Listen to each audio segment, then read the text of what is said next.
coffin's ready.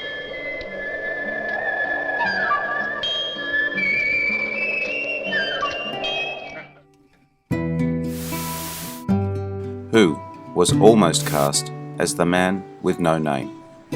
Before Clint Eastwood, as strange as it may seem, Clint Eastwood was not the first choice to play the man with no name in Sergio Leone's trilogy of spaghetti westerns, now known by all of us as A Fistful of Dollars, For a Few Dollars More, and The Good, the Bad, and the Ugly. The first and arguably best spaghetti westerns ever made, released between 1964 to 66. Let's take a look at the other candidates who almost filled the role of a lifetime. Few roles remain as iconic as Eastwood's. If you enjoy this video, hit the subscribe button to get my new videos. To check out my many other videos, head to my channel. The link is in the description. Okay, are you ready? Let's get into it.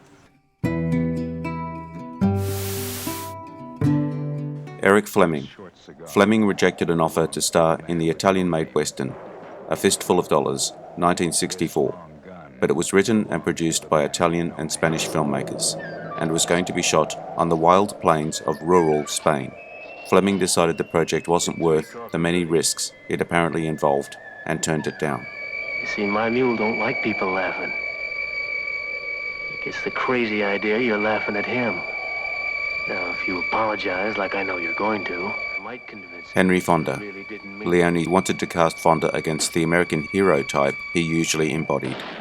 Leone couldn't afford a major Hollywood star, though Fonda would go on to play the villain in Once Upon a Time in the West, Leone's 1968 epic western. A box office disappointment at the time, but now regarded as one of the best westerns of all time.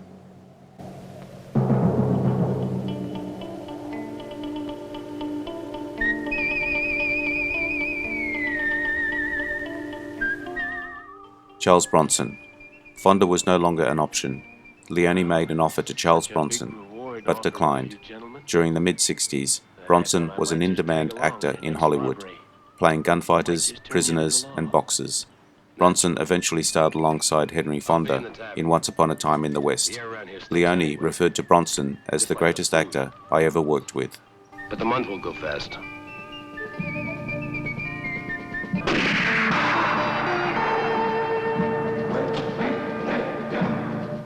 I'm letting you leave, hero.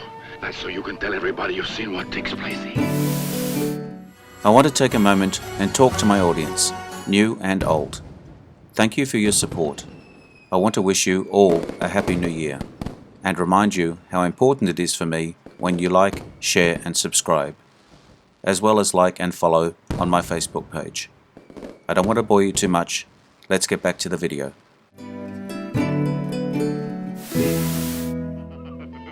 Henry Silva. Silva gained prominence with villain roles in movies such as The Tall T, 1957, with Randolph Scott, The Bravados, 1958, and The Law and Jake Wade, 1958.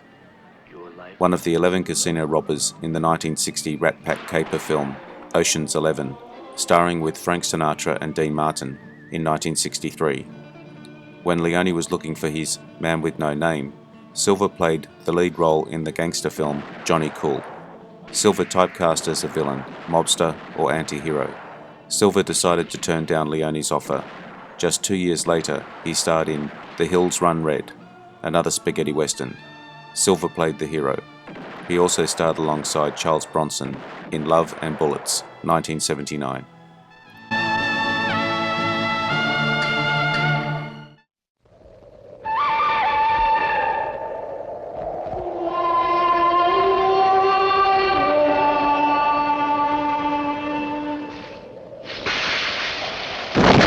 Rory Calhoun. Calhoun was Leone's next in line. In 1961, Calhoun starred in Leone's film The Colossus of Rhodes and was robbed during filming. In the mid-1960s, he returned to America. He didn't want to join Leone in Europe again. The ugly.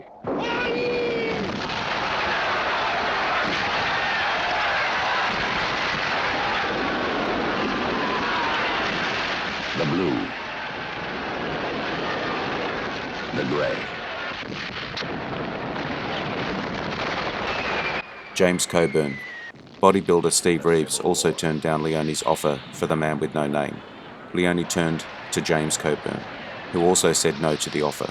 Coburn had the physique for tough guys, starring in more action films and westerns than all the previous candidates, but at the time he decided to turn to comedy, with roles such as Super Agent Derek Flint in the James Bond parody film Our Man Flint, or Lieutenant Jody Christian in What Did You Do in the War Daddy, Blake Edwards' wartime comedy.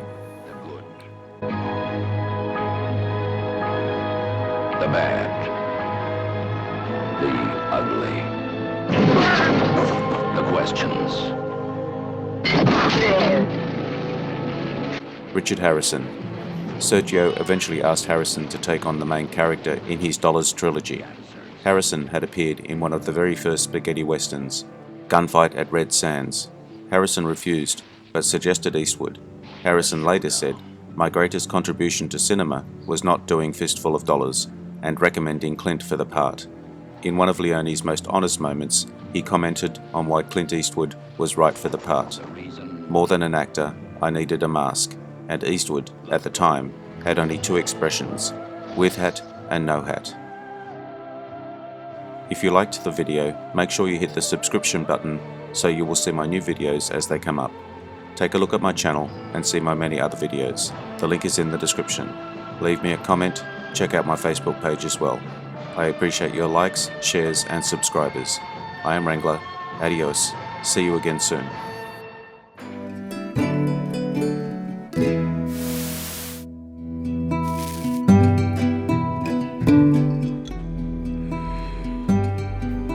Interesting facts about famous people.